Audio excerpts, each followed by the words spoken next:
Koomishiniin dinagdee Afrikaa imala jijjiiramaa Itoophiyaa ni deeggarra jedhan hojii raawwachiisaa olaanaan Koomishinii dinagdee Afrikaa Kiliivar Gateeteen yaa'ii biyyaalessaa Itoophiyaan ni raawwatti jedhu irratti haasawa taasisaniiru. Sagantaa ashaaraa magariisaa ce'umsa anniisaa hidha guddicha haaromsaa irratti hundaa'ee jijjiirama damee geejjibaa moobiliitiin durfamuu fi guddina waaraa daandii qilleensaa Itoophiyaa eeruun Itoophiyaan fakkeenya jijjiiramaa akka taate kaasan. Dhagamtummaan Itoophiyaa guddachaa dhufuu eeranii yaa'ii COP 32 akka qopheessituuf filatamuun ishee kana mirkaneessa jedhan. Kunis Afrikaan deebii kennuurra darbee dammaqinaan dursaa jiraachuu kan mirkaneessu ta'uu ibsaniiru. Koomishiniin dinagdee Afrikaa deeggarsa imala jijjiirama Itoophiyaa fi ajandaa waliigalaa Afrikaaf taasisu kan itti fufu ta'uu mirkaneessuu isaanii ragaan waajjira ministeera muummee irraa argame ni mul'isa.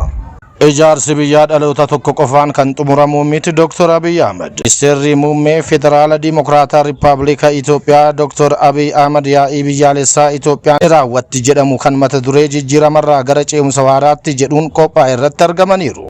Yaa'ii biyyaalessaa Itoophiyaan raawwatti jedhamu irratti argamu kootti kabajatu natti dhaga'ama jedhan Dr. Abiy Ahmed ergaa fuula miidiyaa hawaasummaa isaaniin dabarsaniini. Kunis daandii sadarkaan irra imallee fi amma irra geenye akkaan of duuba deebi'ee ilaalu na taasiseera jedhan. Itoophiyaan humna ofii hidha guddicha haaromsaa ijaaruun piroojektota misoomaa jajjaboo raawwachuun yeroon gara sadarkaa fooyya'aatti ce'aa jiraachuu kaasa. Injifannoowwan kunneen carraan kan argaman osoo hin taane hafuura damuu irratti hundaa'uun waloon dhaabbachuun jijjiirama waaraa argamanidha. Cichoominaa fi murtoowwan kutannoo cimaan argaman ta'uu ibsan. Jijjiiramoonni eegalaman galmaadhumaa miti. Dhaloota nu booda dhufaniif bu'uura cimaa kan kaa'udha jedha. Biyya ijaaruun dhaloota tokko qofaan kan xumuramu osoo hin taane hojiilee waloo fi itti fufiinsa qabaatanidha.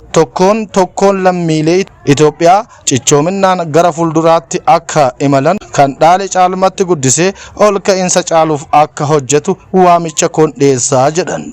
Amerikaan fandii doolaara biiliyoona 12 baankiitti dhorgamee ture Iraaniif kennuuf walii galte. Amerikaan fandii doolaara biiliyoona 12 sababa qoqqobbiin baankiitti dhorgamee ture Iraaniif kennuuf walii galteetti. Ameerikaa fi Iraan walii galtee dhukaasa waaraa taasisuun marii Siwiizerlaanditti taasisaa jiraniin mariin teeknikaa xumuramuu hordofee murtee darbe ta'uu ibsameera. Marii gaggeeffameen Ameerikaan gurgurtaa zayita boba'aa fi peetirookeemikaalii Iraan irra qoqqobbii keesse kaasuuf walii galamuu yaa'ii paarlaamaa Iraan Mohammad Baagaarii Gaalibaaf ibsaniiru. Waliigalticha hordofee maallaqni akka hin sochoone dhorkame fandiin doolaara biiliyoona 12 Iraaniif akka kennamu murtaa'u Aljeeziraan gabaaseera. Sababa qoqqobbiin maallaqni Iraan, Chaayinaa, Iraaq, Hindii fi Kaatar dabalatee biyyoota garaagaraatti argamu doolaara biiliyoona 100 hanga biiliyoona 120 ta'u akka hin sochoone Ameerikaan dhorkitee turte. Maallaqni Iraan dhorkamee ture kun oomishaalee qonna Ameerikaa bituuf faayidaarra akka oolan pirezidaantiin Ameerikaa dubbachuu isaanii himameera.